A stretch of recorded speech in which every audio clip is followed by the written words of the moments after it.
Good evening, everybody. This is Dr. Serge. I hope you guys had a good weekend.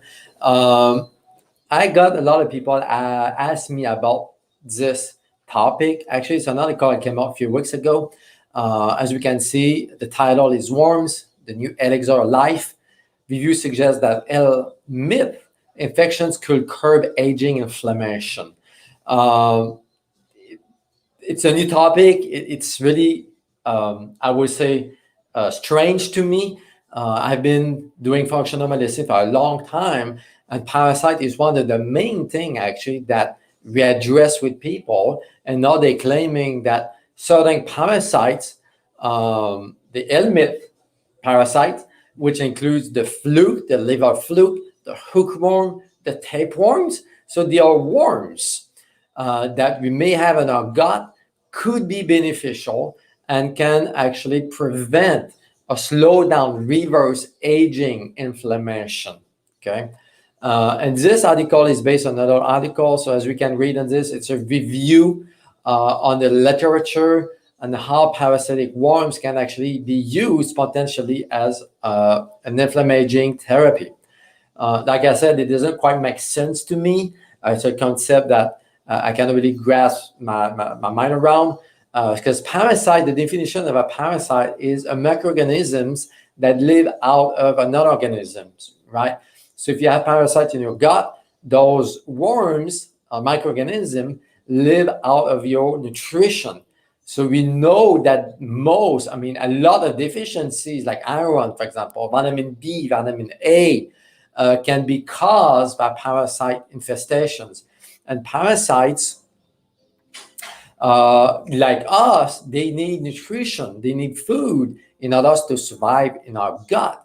So this concept to me, it's like just strange, because if there was parasites in your worms, in your gut, I should say, take your nutrition in, how does it reverse aging? How does it affect inflammation? On the other side, what I see clinically with people is, 100% of the time when we see parasite as an issue, we cleanse and people start feeling better. It's automatic. A few weeks, a few months, and the parasites comes out, they are dead, and then it gets your nutrition back into your bodies. Because like I said, those parasites cause deficiencies over time. And then when you have deficiencies, your body is not working at 100%. You may have liver dysfunction, thyroid issues, adrenal issues, and so on and so on and so on. So it makes sense that when we detox the parasites, those deficiencies disappear over time, because there's no food, there's more nutrition that your body has in order to absorb, to digest, to take in, and that allows the body to heal itself. I believe that the main issues that people are facing today, the major chronic issues, we talk about autoimmune issues, cancer, diabetes, heart problems, anxiety, all those are caused by parasites at some degree.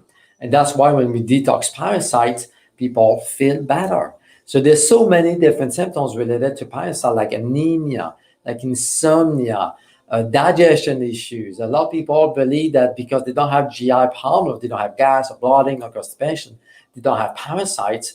That's a big mistake to them, because most people with parasites don't have GI issues, actually.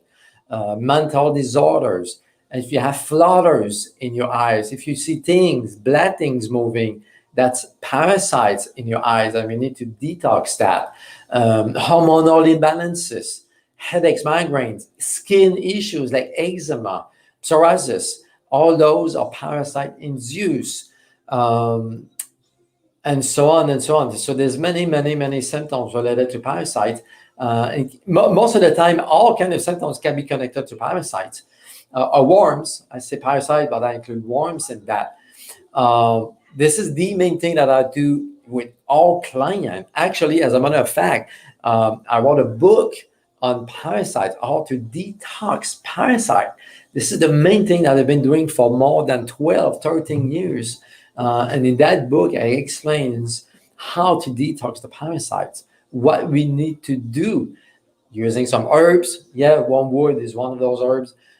There's dozens of different herbs. that you can use to detox parasite, depending what kind of parasites and so on and so on. And then there's other tools you can do, like the Rife machine. Some people would do for that. Some people would do coffee enemas. I mean, there's many different things that I cover in the book. And there's a few deficiencies that parasites cause. And so it's a vicious cycle because you need, for example, vitamin A to detox parasites.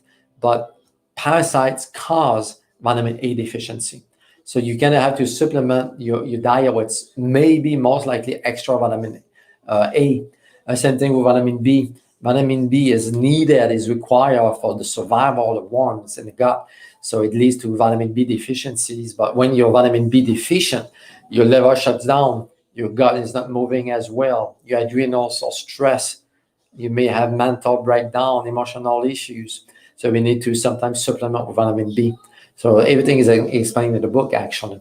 And many people will ask me, how do you detect parasites? Because they go see the doctor, they do a parasite stool, and they don't see anything. But based on the symptoms, we suspect there's parasites. Okay, the stool tests do not work. There's many reasons for that, actually. One reason is they look for about 50 parasites max, and there's about 1,000 different types of parasite that can infect your gut. So they are missing 950 different types of parasite from the stool test. And the stool test, you need to know what you're looking for. So if you don't know what you're looking for, the test doesn't work. Okay, and the stool test look at stool, right? It looks at the last part of the colon. Okay, the sigmoid, the large intestine, and the majority of parasites are located or survive in the upper GI, in the liver, like liver fluke, the gallbladder, in the stomach, in the third part of the gut, the small bowels. So the stool test misses those parasites. That's why I see all the time people who come to us and they suspect parasite based on the symptoms, but they cannot find parasite in the stool because of it. That's simply because the stool tests do not work. It just doesn't work. So when you suspect your parasite, most likely you have parasite. 95% of people do have parasite. If you have a chronic issues that is not going away, despite trying everything, most likely that's the missing link. You need to address the parasite component in the gut.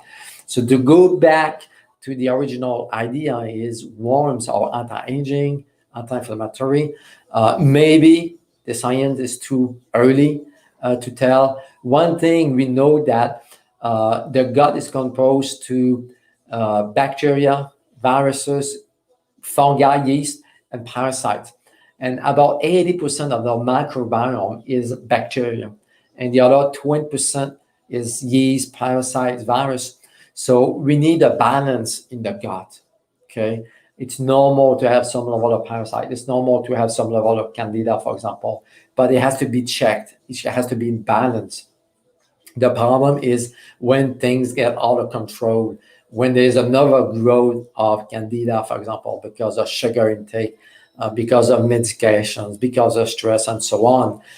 So then you have to bring that component back to a normal level. So it does make sense that the immune system is in the gut to control the proliferation, the growth of those different pathogens. And the issue is when there's no balance in that microbiome. And that's final note, and that's why most probiotics do not work. Okay, there's a big thing on that. People say take probiotics for this, probiotic for that. Most of them don't do what they claim. If you have an imbalance in the fungi, yeast, parasite component of the gut, those probiotics don't do anything. So you have to get rid of the pathogens first and then repopulate the gut with a good probiotics, maybe some good yeast to fight the candida, and so on and so on. So at this point, the science is too early to tell if really parasites are something that we need to have in our gut for aging, reversing aging, or slowing aging, or to regulate inflammation. most of what I see with people is parasite actually cause inflammation, and the CRP number, the inflammatory markers, for example, go down as we do a parasite cleanse. So again, this to me doesn't make sense that you need parasite to be healthy.